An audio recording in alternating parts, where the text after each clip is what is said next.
선선해졌어요. 그죠? 가을이 됐습니다.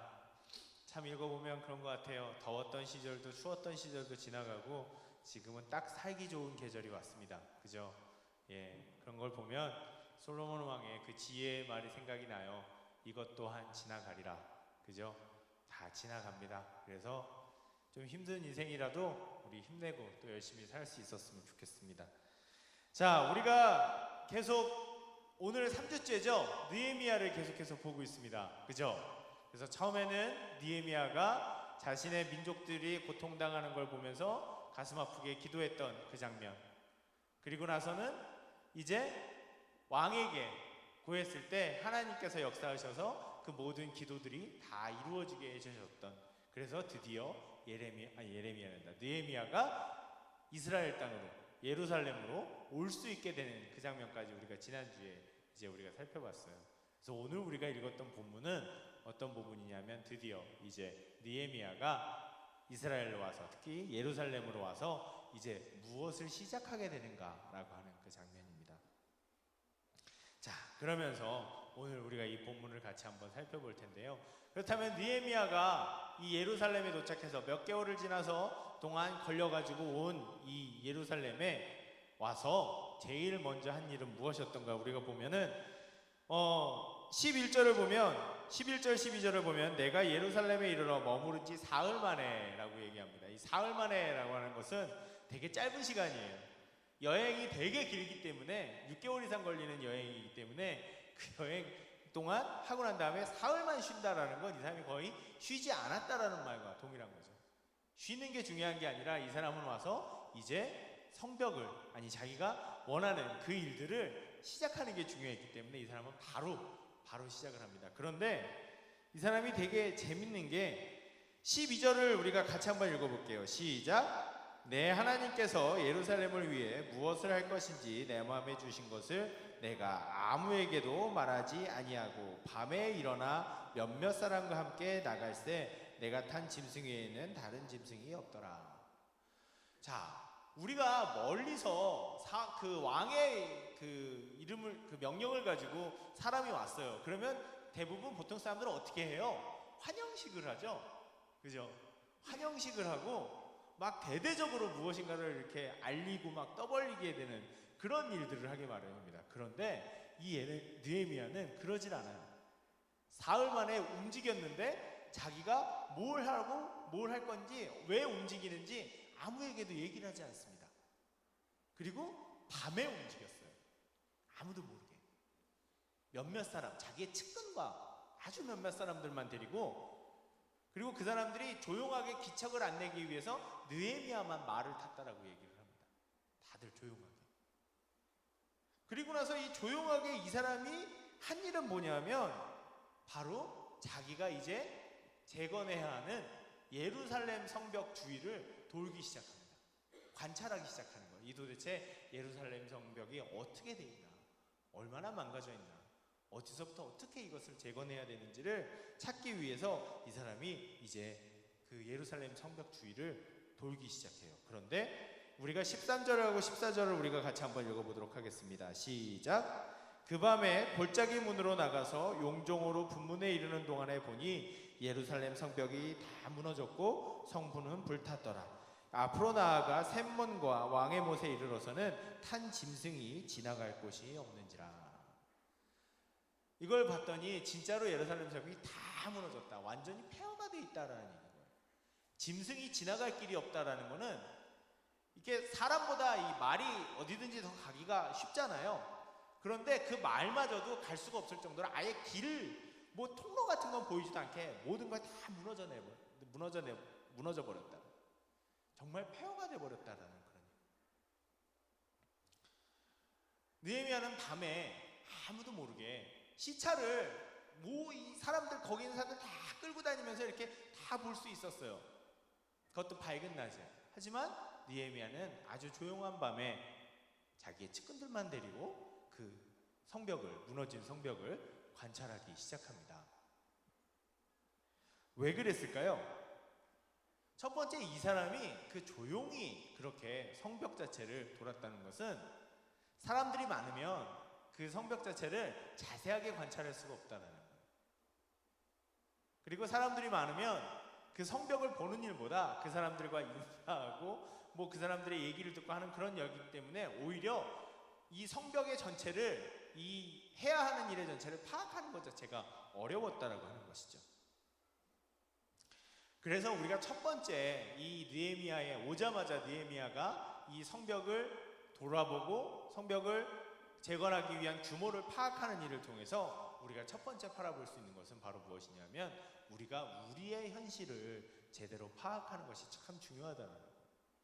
그리고 그것은 그냥 우리가 우리 자신을, 우리가 뭐가 부족하지 이렇게 생각하는 게 아니라 정말 자세하고 면밀하게 나와 혹은 내가 속해 있는 공동체에 그 무엇이 무너져 있는가, 어느 부분이 무너져 있는가, 어느 부분이 취약한가를, 그리고 어느 부분을 더 힘써서 그것을 다시 세우고 회복시키고 재건해야 하는가를 우리가 아주 냉정하게 파악할 필요가 있다는 겁니다.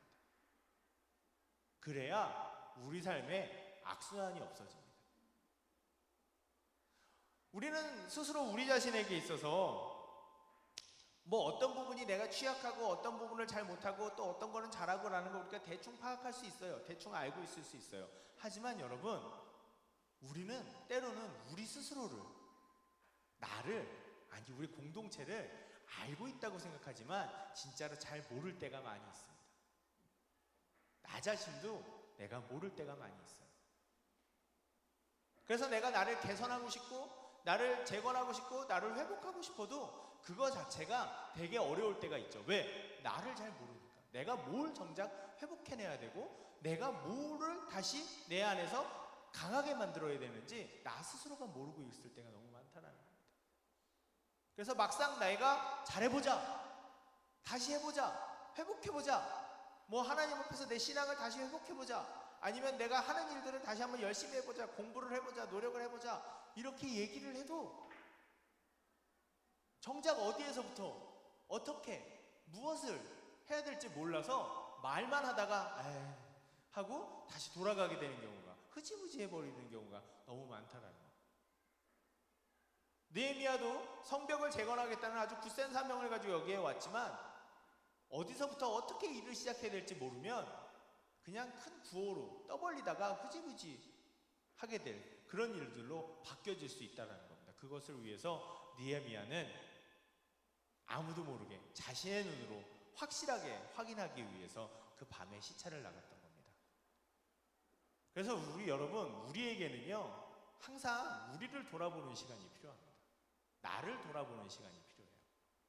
그것도 아주 조용하게, 그리고 또한 냉정하게 나를 돌아보는 시간이 필요합니다. 그래서 그냥 내가 이게 잘못됐지 저렇게 잘못됐지 이걸 하면 되겠지 이게 아니라 내가 과연 어떻게 나를, 무엇에서부터 나를 바꾸어 나갈 것인가, 아니면 우리 공동체를 우리가 어디에서부터 어떻게 바꿔 나갈 것인가, 정작 내 안에 무너져 있는 것, 우리 공동체 안에 무너져 있는 것은 무엇인가를 우리는 아주 조용한 시간에 냉정하게 되돌아보고 점검할 필요가 있다는 겁니다. 그리고 특별히 우리는 그리스도인입니다.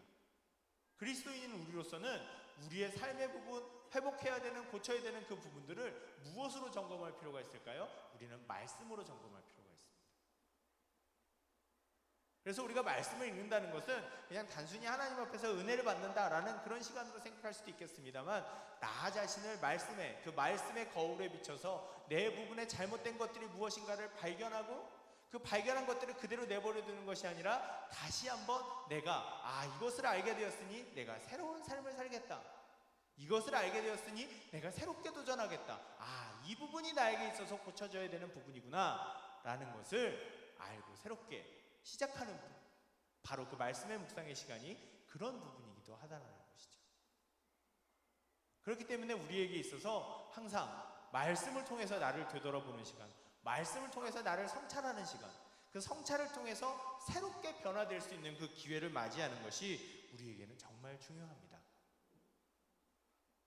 그래서 느헤미야가 아무도 모르게 조용하게 그 예루살렘 성벽을 시찰하러 나갔던 것처럼 우리도 우리 자신을 되돌아볼 필요가 있어요. 그냥 살아가는 것이 아니라 나는 어떻게 살아야 할 것인가, 그리고 내가 달라지기 위해서는 무엇부터 바꿔야 할 것인가를 냉정하고 냉철하게, 그리고 또 우리 공동체가 이게 잘못되었고 이게 좀 바뀌었으면 좋겠고 우리가 얘기는 많이 합니다. 하지만 얘기는 많이 하지만 정작 어디에서부터 우리가 어떻게 손을 바꿔서 우리 청년부 공동체가 변화를 해야 될지는 우리가 잘 모르는 경우들이 많아요. 그렇기 때문에 우리 청년부 공동체에 대해서도 우리가 스스로 같이 머리를 맞대고 함께 고민해 볼 필요가 있습니다. 그리고 냉정한 눈으로 우리가 함께 찾아볼 필요가 있다는 것이죠. 그리고 무엇보다도 우리가 예수를 믿는 공동체로서 하나님의 말씀 앞에서, 예수의 십자가의 복음 앞에서 우리가 무엇을 잘못하고 있는지, 무엇을 잘하고 있는지를 우리가 따져볼 필요가 있다고 하는 것입니다. 우리는 이렇게 물어볼 수 있어야 됩니다. 나는 지금 어떤 상황인가? 나에게 무너져 있는 부분은 어떤 부분들인가? 아니, 우리 공동체에는 어떤 상황인가? 얼마나 심각하게 무너져 있는가? 아니면 그렇지 않은가? 우리는 끊임없이 우리에게 물어보고 점검하면서 새롭게 시작해 나가는 그 부분들이 필요하다고 하는 것입니다. 그리고 나서 이제 느헤미야는 사람들을 모아요. 이제 6절을 보면, 그러니까 17절을 보면, 후에 그들에게 이르기를 우리가 당한 공경은 너희도 보고 있는 바라. 예루살렘이 황폐하고 성문이 불탔으니 자, 예루살렘 성을 건축하여 다시 수치를 당하지 말자 하고 이렇게 얘기합니다. 다시 수치를 당하지 말자. 이것은 오늘 우리 설교 제목이죠. 그죠? 저는 이 느헤미야를 처음 읽을 때 이 부분이 너무나도 가슴을 때렸습니다. 느헤미야의 이 말, 다시 수치를 당하지 말자. 느헤미야는 이제 성벽 재건을 하겠다라고 얘기를 하면서 예루살렘 사람들에게 수치를 당하지 말자라고 격려를 합니다. 그렇습니다. 이제 우리가 우리의 상황을 알았으면 그 다음서부터는 뭐예요? 우리를 개선해 나가는 일만 남는 거예요. 우리가 무엇이 잘못되었는지, 무엇이 부족하다는지 알게 됐으면 그 다음서부터는 우리를 바꿔나가기 시작해야 됩니다. 뭐가 잘못됐는지를 알고 있으면서도 그냥 두기 시작하면 그건 안 되는 거예요. 모르고 있으면서 아무것도 못하는 거는 그럴 수 있다고 해요. 몰랐으니까. 하지만 알면서도 그것을 아무것도 안 하고 있다는 것은, 그거는 너무 이렇게 극단적으로 얘기하자면 죄입니다. 죄. 알면서도 고치지 않는 거예요. 개선해 나가야 우리 삶에 계속되는 악순환들을, 우리 공동체 안에서 계속되는 악순환들을 우리가 끊어낼 수 있는 거예요. 청년부 공동체가 대부분의 청년부 공동체, 대부분의 오래된 교회, 한 20년, 30년 이상의 역사를 가진 그런 교회들은 새로운 신자들이 진입하기가 참 어렵다라고 얘기를 해요. 가는 교회들마다 그런 얘기 많이 듣습니다. 새로운 신자들이 진입하기가 어렵다. 새 신자가 와도 같이 한 식구가 못 된대요. 왜? 기존 식구들의 카테고리가 너무 강하기 때문에. 그런 얘기 맨날 합니다. 어디 가나 들어요. 그런 얘기. 그런데 바뀌어지질 않아요. 다 알고 있는데 바뀌어지질 않아요. 왜? 다 알고 있지만 그래 뭐 그렇지 뭐 어떻게 해? 바꾸자 이렇게 얘기해도 그럼 누가 바꿔? 어떻게 바꿔? 하면 정작 아무도 나서는 사람이 없고 아무도 할 사람이 없기 때문에 그냥 그 문제는 계속해서 우리 안에 있을 뿐입니다. 아무도 잘못된 건 알지만 그 잘못된 것에 대해서 어떻게 개선할 건지, 어떻게 바꿀 건지는 누가 바꿔줬으면 좋겠다라고만 생각하는 거죠. 예루살렘 사람들도 그랬을 수 있어요. 성벽이 무너진 거 맨날 눈으로 봅니다. 그죠? 맨날 눈으로 봐요. 안 보고 싶어도 볼 거예요. 그 사람들 사는 데가 거기니까. 그런데 그 성벽을 재건하고 싶어도 엄두가 안 나는 거죠. 누가 어떻게 해야 될지, 어떤 사람이 그걸 시작을 해야 될지, 재료는 어디서 구해야 될지, 돈은 어디서 구해야 될지, 모르겠다. 그냥 이대로 살자. 우리 삶 속에서도 내가 이걸 바꾸고 내 삶을 좀 바꾸고 싶은데 이걸 바꾸려니까 저걸 바꿔야 되고 저걸 바꾸려니까 저걸 바꿔야 되고, 야 이러다 보니 한이 없네. 바꾸긴 뭘 바꿔. 그냥 이대로 살자. 뻔히 보면서도, 내 안에 잘못된 것들 내가 알면서도, 이런 문제가 있다는 걸 내가 알면서도 우리는 어쩌면 엄두가 안 나서 그걸 시작 못하고 그냥 계속 두는지도 몰라요. 그러면서 그냥 악순환하라고 고통을 당하면서도 내가 이 문제가 이게 있는데 이러면 내가 또 못 고쳤네 이러면서 또 그러고 살고 있는지도 몰라요. 내가 기도를 해야 되는데 기도를 또 못했네. 설교 시간에 내가 안 졸아야 되는데 또 졸았네. 그죠? 예배 시간에 내 예배 잘 들어야 되는데 오늘도 또 예배 시간 시작하자마자 또 이렇게 저기 안드로메다 갔다 왔네. 뭐 이런 식으로 우리가 여러 가지 생각할 수 있습니다. 공부 열심히 하려고 그랬는데 오늘 공부 또 못했네. 아니면 다이어트 같은 거 나 오늘부터 다이어트 시작하려고 그랬는데 내일부터 해야 되겠다. 내일부터 또 모레부터 해야 되겠다. 뻔히 보면서도 우리가 결심과 고쳐야 되는 것을 알면서도 우리는 그냥 계속 그것을 갖고 가고 바꾸지 못하고 품고 가고 있는지도 모르겠습니다. 예루살렘 사람들도 그랬겠죠. 성벽이 무너졌지만 고쳐야 되는지 고쳐야 되는 건 알지만 어떻게 고칠지는 엄두가 안 나요.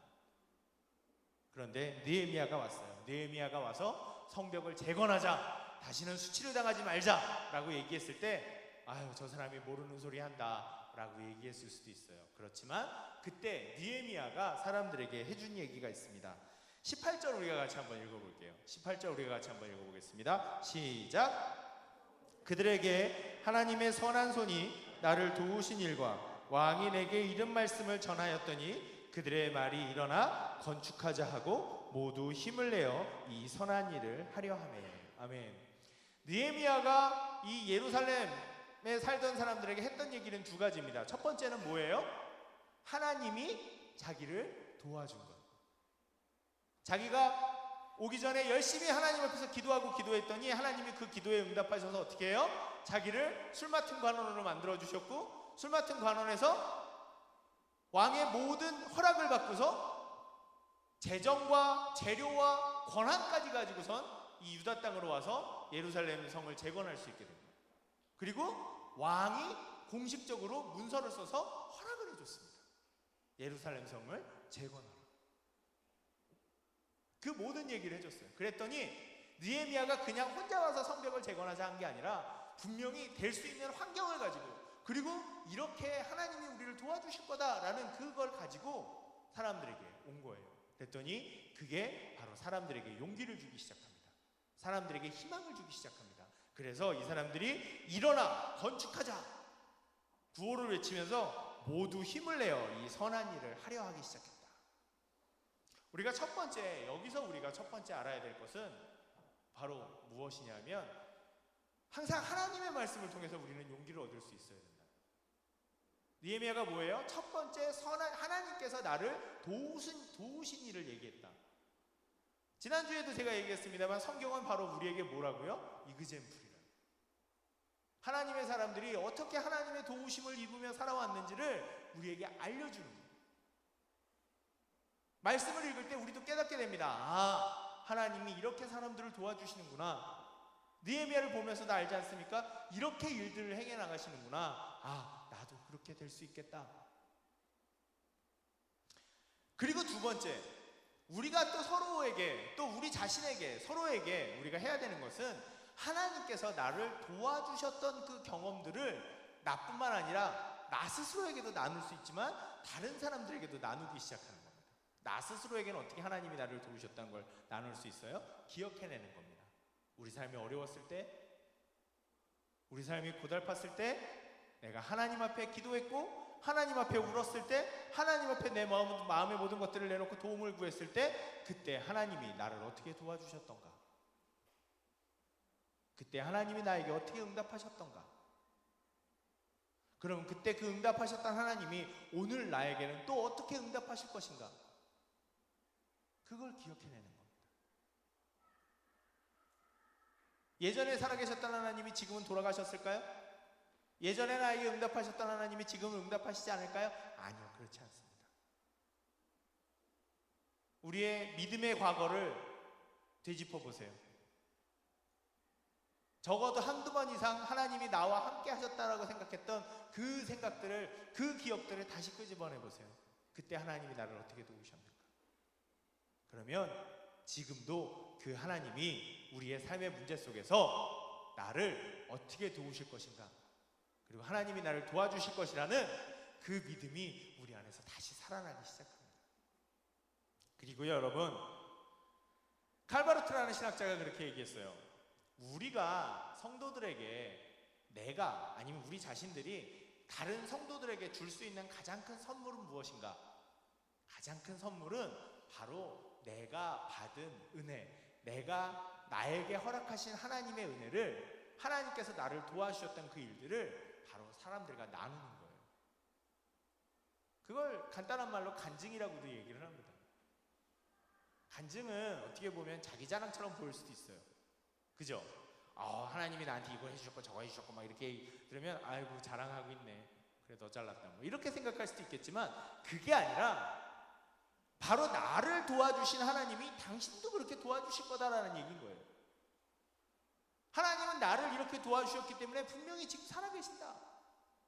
그리고 그렇게 의지하고 바라는 사람에게는 하나님 동일하게 도와주실 것이다 라고 하는 게 바로 그 간증의 의미라는 거죠. 그러니 여러분, 힘이 없어서 무너지고 용기를 잃은 사람들에게는 내가 하나님을 어떻게 만났고 하나님이 나를 어떻게 도와주셨고 지금까지 내가 어떻게 하나님의 도움으로 여기까지 와서 살아왔는지 그런 얘기들을 나눠주세요. 가장 어려웠을 때 하나님이 나를 어떻게 도와주셨는가. 형제들 같은 경우에는 뭐 군대를 안 갔다 온 사람들 있겠습니다만, 군대를 갔다 온 사람들 같은 경우에는 군생활이 참 어렵잖아요. 그런데 군생활이 어려운 가운데서 하나님 앞에 기도하고 도와주시라고 의지했을 때 그 환경들을 바꿔주시고 응답하시는 하나님들을 경험했다면, 그런 걸 나눠주는 것만큼 듣는 사람들이 은혜를 받고 또 하나님께 대한 그 믿음들을 회복하게 되는 그런 일들이 꼭 생기게 됩니다. 느헤미야가 나눴던 것, 하나님이 자신을 어떻게 도와주셨고 하나님이 도와주셨기 때문에 왕까지도 자기를 이렇게 도와주게 되었다라는 그 얘기, 그 얘기를 우리가 느헤미야처럼 나누기 시작할 때, 내가 받은 은혜를 같이 나누기 시작할 때 용기를 잃었고 문제를 보면서도 개선할 만한 힘이 없고 의지가 안 보이고 의지가 안 생기고 그저 낙심하고 좌절하고 있는 나뿐만 아니라 우리 공동체에 일어나서 건축하자, 일어나서 새롭게 시작하자, 새롭게 도전해보자, 우리는 할 수 있다 라고 하는 그 힘과 능력들을 얻게 할 거라는 거죠. 어쩌면 우리에게 그러한 나눔이 너무 없어졌나 봐요. 하나님이 나를 어떻게 도와주셨던가, 하나님이 나를 어떻게 힘을 주셨던가, 그런 나눔들을 나누는 것 자체가 우리에게 너무 없어졌나 봐요. 그러니 듣고 힘을 내고 격려를 받을 만한 그런 일도 없다라고 하는 겁니다. 제일 먼저 우리가 은혜를 얻을 만한 것은 바로 이 말씀이고요. 이 말씀을 읽을 때 수많은 신앙의 선배들을 하나님께서 어떻게 도와주셔서 그렇게 살아가게 하셨는가를 알 수 있고, 두 번째는 우리 각 사람 한 사람이 나에게 주신 하나님의 은혜를 서로에게 나누기 시작할 때, 그것이 마치 하나님의 말씀처럼 우리의 귀에 들리기 시작하고 우리의 마음에 들려져서 우리가 다시 살아갈 힘을 얻게 된다. 모두 힘을 내어 힘이 없었던 사람들이, 좌절했었던 사람들이, 절망에 있었던 사람들이 다시 힘을 내어 우리가 일어나서 건축하자라고 얘기를 하게 됐다는 거예요. 그러니 여러분, 기회가 있을 때마다 나를 도와주셨던 하나님을 나누세요. 나를 도와주셨던 그 옛날의 기억을 가지고 나에게도 나눠주시고 나 스스로에게도 나눠주시고 또 다른 사람들에게도 나눠주세요. 그러면 그 말씀이 그 사람들에게 힘이 될 겁니다. 듣는 사람들에게 힘이 될 겁니다. 다시 일어나게 할 겁니다. 새 힘을 얻어서 그 삶을 개척하고 바꾸고 개선해 나가려고 노력하게 될 겁니다.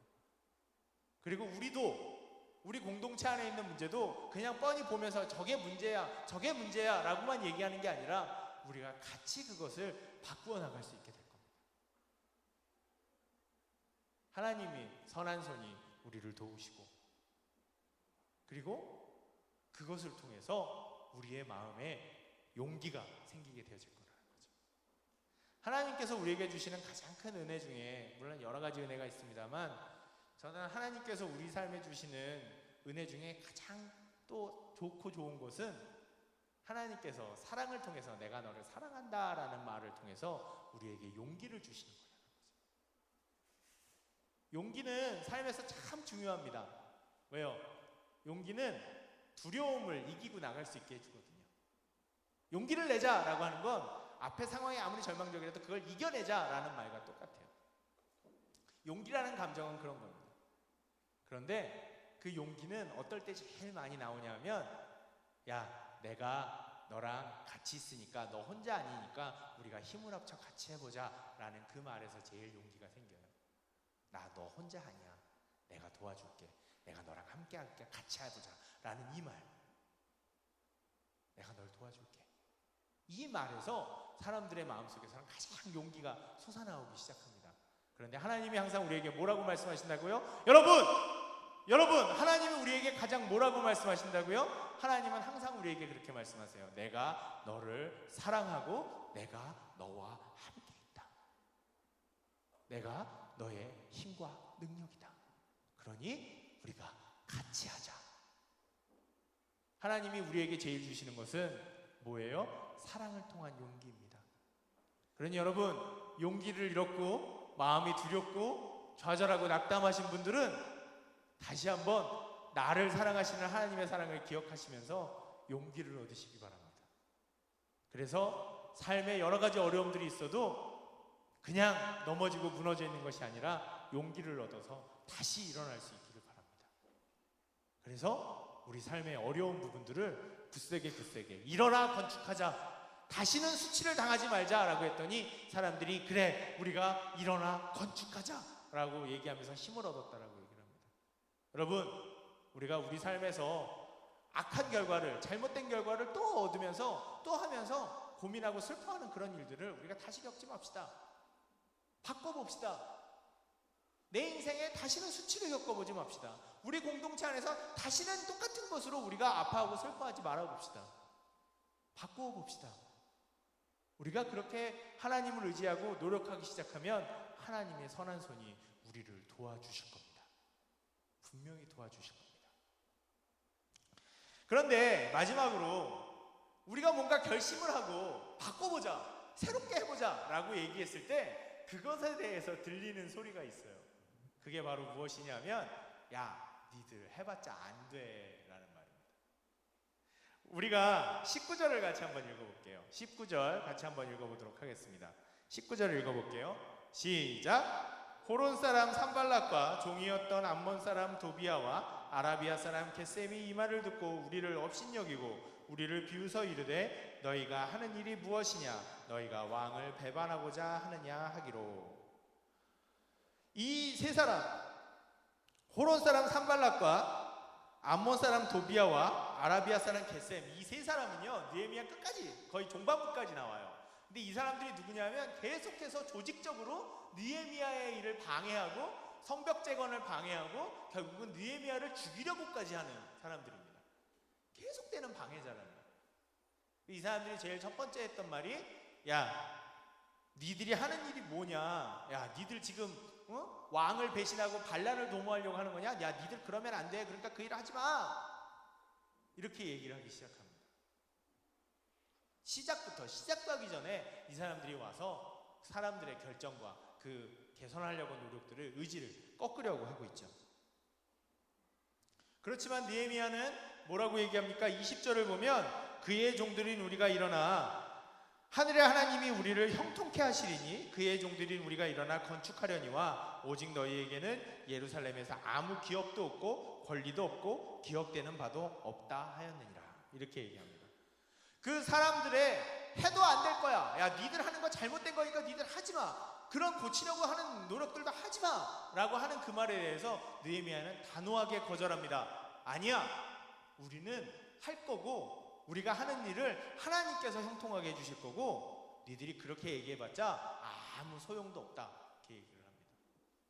여러분, 우리가 우리의 삶을 바꾸고 개선하려고 했을 때 제일 먼저 들리는 소리가 있어요. 우리의 마음의 소리. 야, 너 또 그러다가 아무것도 안 돼, 너 해봤자야, 너 그거 해서 될 것 같아? 야, 이거 하려고 그러면 이런 일도 해야 되고 저런 일도 해야 되는데, 야, 할 거 많은데 그거 되겠어? 너 네 삶을 고칠 수 있겠어? 개선이 되겠어? 라고 하는 바로 내 마음의 첫 번째 의심의 소리가 우리에게 들리기 시작합니다. 너 그거 되겠니? 그거 되겠니? 안 될 것 같은데? 너 할 수 있겠니? 안 될 것 같은데? 야, 너 그거 해봐야 똑같아. 야, 네가 해봐야 뭘 잘하겠니? 네가 해봐야 네가 하는 게 다 그렇지. 그 소리가 우리 마음속에서 들리기 시작합니다. 이게 과연 잘 될까? 내가 잘할 수 있을까? 그 마음의 소리가 들리기 시작합니다. 그리고 그뿐만 아니라 우리가 무엇을 하자, 내가 뭘 할 거야 라고 얘기를 하고 결심을 세고 시작하려고 하면 내 주위의 사람들도 그렇게 얘기합니다. 야, 근데 그 말처럼 쉬울까? 그 너 생각한처럼 되겠니? 야, 그거 생각보다 되게 어려워. 그거 어려운 거야. 하지 마, 그거. 너만 고생해. 야, 그거 되는 일 아니야. 그런 얘기들이 들려오기 시작합니다. 우리가 뭔가 결정하고 움직이려고 할 때 항상 거기에 대한 반대되는 소리들이 들려요. 물론 그런 소리들을 다 100% 무시하라는 소리가 아닙니다. 오히려 그런 소리를 귀담아 들을 때 내가 앞으로 어떻게 살아가야 될까를 좀 더 자세하게 수정할 수도 있겠죠. 하지만 여러분, 그 소리에 너무 귀를 기울여 버리고 그 소리에 너무 휘말려 버리면 우리는 아무것도 할 수가 없습니다.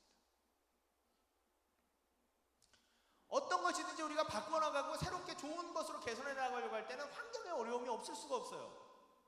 항상 있습니다, 여러분. 100% 있어요. 그런데 그것을 이기고 앞으로 나가서 그 어려움을 극복하고 이기고 나갈 때 변화가 생기는 거예요. 어려운 일이 있다고 해서 항상 그 자리에 머물면 삶은 항상 똑같습니다, 여러분. 안 바뀌어요. 어려움이 있어도 그 어려움을 생각하면서 내가 이걸 넘어갈 작정으로, 내가 이걸 이겨갈 작정으로 부딪히기 시작해야, 굳세게 부딪히기 시작해야 삶이 바뀌고 이 모든 것이 바뀌어 나가는 거지. 여러분, 그냥 야, 이거 봐봐, 이거 어렵잖아. 그래? 안 되겠지? 사람 불러야 되겠네? 그 어떤 그 개그 콘서트의 그 말처럼 그냥 우리가 항상 그 어려움에 직면해서 야, 이건 어려워서 안 돼. 야, 이거 그만둬. 힘들어서 못하겠다. 야, 이렇게 그냥 놔버리면 우리의 인생 항상 똑같다라는 거죠. 우리 공동체 항상 똑같다라는 거예요. 바꿔야 돼요. 바꾸기 위해서 우리는 그 어려움에 직면해야 되고 어려움을 이기기 위한 용기를 가지고 그 여러 가지 들리는 소리에도 우리의 마음을 흔들리지 말고 계속해서 지켜나갈 수 있어요. 우리가 그리스도인들로서 우리의 마음을 지킬 수 있는 한 가지는 바로 무엇이냐면 하나님께 집중해 나가는 거예요. 느헤미야가 20절에 뭐래요? 시작하면서 하늘의 하나님이 우리를 형통하게 하시리니. 느헤미야는 처음부터 끝까지 한 분밖에만 의지하지 않습니다. 누구한테만 의지해요? 하나님한테만 의지합니다. 아까도 얘기했죠. 이 예루살렘 사람들한테 하나님이 자기를 어떻게 도우셔서 여기에 오게 됐는지를 얘기했다는 거예요. 그런데 느헤미야는 다시 한번 얘기합니다. 하늘의 하나님이 나를 형통하게 하시리니, 우리를 형통하게 하시리니 너희들이 아무리 방해해봤자 소용없다. 여러분, 굳센 마음을 가지기 위해서 우리가 제일 먼저 해야 되는 것은 일반적으로는 우리의 꿈과 목표에 집중하는 겁니다. 내가 원하고 이루고자 하는 것에 대해서 다른 곳에 시선을 주지 않고 그 목표에만 항상 시선을 두는 겁니다. 항상 꿈꾸는 겁니다. 이미 내가 이룬 것처럼, 이미 내가 그것을 가진 것처럼 항상 시선을 거기에다 두는 겁니다. 내 마음을 항상 거기에 두다 보면 언젠가 우리는 그것을 이루게 돼 있습니다. 잊어버리지 않으면. 그런데 마치 베드로가 예수님을 만나러 물 위로 걸어가다가 예수님을 보러 갈 때는 바다 위를 걸었지만, 그 호수 위를 걸었지만 그 흔들리는 파도를 봤을 때는 물속에 빠졌던 것처럼 우리가 어려운 소리, 반대되는 소리, 어려운 환경에 시선을 돌리기 시작하면 우리의 마음은 분산되기 시작합니다. 똑같이 우리의 신앙도, 우리의 신앙의 생활의 모습도 우리가 하나님을 계속해서 나를 도우시고 나를 사랑하시고 나와 함께 하신다고, 내게 힘과 능력을 주시며 나를 붙잡아 주신다고 하시는 그 하나님께만 우리가 시선을 계속 붙잡고 있으면 우리 좌절하거나 낙심되지 않습니다. 또 어려워도 용기를 얻고 새롭게 시작할 수가 있어요. 그런데 그게 아니라 다른 것에 시선을 뺏기기 시작하면, 이 소리를 너무 크게 듣기 시작하면 우리의 마음은 약해지기 시작해요. 못할 것 같은 자신감이 없어지기 시작해요. 내가 괜히 시작했나? 이거 되지도 않은 일을 내가 미친듯이 이걸 왜 하고 있나? 그냥 좀 더 쉬운 일, 좀 더 편한 거, 내가 마음에 원하는 건 아니라 그냥 좀 더 편한 거, 남들이 다 하는 거 그냥 하는 거, 저거 쉬운 거, 저거 해야 되겠다. 그러면서 불만족 속에, 그러면서 불평 속에, 그러면서 아픔 속에, 그러면서 고통 속에 우리는 살아가게 될지 모릅니다. 그러니 여러분, 우리 안에 어려움이 있다는 것을 항상 기억하세요. 뭔가를 바꿔나가는 것은 절대로 쉬운 일이 아니라고 생각하세요. 그걸 알고 계세요. 인정하세요. 어려운 거라. 하지만 내가 왜 내 삶을 바꿔야 하고, 내가 왜 내 삶을 개혁해 나가야 하고, 우리가 왜 우리의 공동체를 바꿔 나가야 되는지 그 목적을 우리는 항상 기억해내야 됩니다. 그리고 그것을 가능하게 해주시는 분이 누구이신가를 우리는 기억해내야 됩니다. 여러분, 우리는 예수 믿는 사람들이에요. 여러분, 예수 믿는 사람 맞습니까? 그렇습니까? 예수 믿는 사람들이니까 여기 와서 예배 드리고 있겠죠, 그죠? 하나님 믿는 사람들입니까? 그렇잖아요. 그러면 우리의 인생을 이끌고 우리의 인생을 바꾸고 우리를 용기 있게 해서 우리가 원하는 것을, 하나님이 원하는 것을, 내가 원하고 하나님께서 원하시는 그것을 이루게 하시는 분은 바로 하나님이시라는 거예요. 하늘의 하나님이 형통하게 하시리니라는 이 느헤미야의 말을 우리는 항상 기억해야 됩니다. 그리고 그것으로 마음을 지키세요. 용기를 지키세요. 굳센 마음을 지키세요. 그러면서 두렵지만, 될지 안 될지 모르겠지만 그 마음을 가지고 하나님과 함께 발자국을 띄세요. 한 발자국 한 발자국, 하루하루. 그것이 우리의 변화의 능력입니다. 아무리 사람들이 옆에서 뭐라 그러고, 아무리 내 마음속에서 그게 되겠냐라는 의심의 소리들이 넘쳐 흘러도 여러분, 하나님을 기억하십시오. 하늘의 하나님이 우리를 형통하게 하시리니, 하나님의 선한 손이 나를 도우시리니, 하나님이 우리와 함께 하시리니, 이 말씀을 기억하시면서 여러분, 그 함께 하시는 하나님과 더불어 우리의 변화의 어려움, 환경의 어려움, 개선의 어려움, 더 좋은 곳으로 나가려고 하는 그것에 대한 반대되는 여러 가지 소리들에도 우리가 꿋꿋하게, 굳세게 우리의 삶을 만들어 나가고, 우리의 신앙을 만들어 나가고, 또한 우리의 공동체의 삶을 바꿔 나가고, 우리 자신의 삶을 바꾸어 나갈 수 있었으면 좋겠습니다. 물론 느헤미야 전체에서 다 좋지만 하나도 버릴 말씀이 없습니다만, 참 제가 좀 더 사랑하는 말씀이 있는데, 저는 이 2장 후반절이 너무너무 좋아요. 시작하는 사람들에게 너무나도 필요한 말씀인 것 같습니다. 그렇지 않습니까, 여러분? 현실을, 나 자신의 현실을, 우리 자신의 현실을 파악하고 무엇이 잘못됐는지를 깨달아 알게 되어지고, 이제는 결심해서 그것을 하나님과 함께 바꿔 나가자라고 외치고, 그리고 여러 가지 의심이 드는, 여러 가지 반대되는 소리가 들릴지라도 하늘의 하나님께서 우리를 형통하게 하시리니, 나를 형통하게 하시리니 라는 그 하나님을 믿는 믿음과 결심을 가지고 꿋꿋하고 굳세게 삶을 살아나가는, 얼마나 귀하고 아름다운 말씀입니까? 얼마나 우리 청년들에게 필요한 말씀입니까? 여러분, 세상이 우리를 좌절시키고 낙담시키고, 너는 해도 안 돼, 너는 그거밖에 안 돼, 그렇게 얘기할지라도 세상이 우리를 줄을 세우고 비교하며 이 계급화시키고 우리를 가치 없게 만들지라도 거기에 좌절하고 거기에 머무르지 맙시다. 하늘의 하나님이 우리를 형통하게 하실 겁니다. 하늘의 하나님의 선한 손이 우리를 도우실 겁니다. 그러니 우리는 우리 자신을 말씀 앞에서 되돌아보고, 이제는 다시는 수치를 당하지 말자. 그래, 우리가 일어나 내 삶을 다시 건축하자. 우리 공동체의 삶을 다시 건축하자. 하늘의 하나님이 우리를 형통하게 하실 거다 라는 그 마음으로 우리가 정말 삶을 굳세게 살아나갈 수 있었으면 좋겠습니다. 이번 일주일 이 말씀을 꼭 기억하세요. 그리고 이따가 셀 모임 할 때도 같이 우리가 진지하게 한번 나눠봅시다. 이 말씀을 가지고. 그러면서 우리가 이 일주일 동안 우리가 힘을 가지고, 하나님께서 주신 말씀을 가지고 능력 있게 살아갈 수 있었으면 좋겠습니다. 그렇게 하시겠습니까? 네. 그렇게 하시겠습니까? 네. 힘을 내시고 하나님의 말씀에서 에너지를 얻으시고 승리하시는 한 주가 되셨으면 좋겠습니다. 기도하시겠습니다.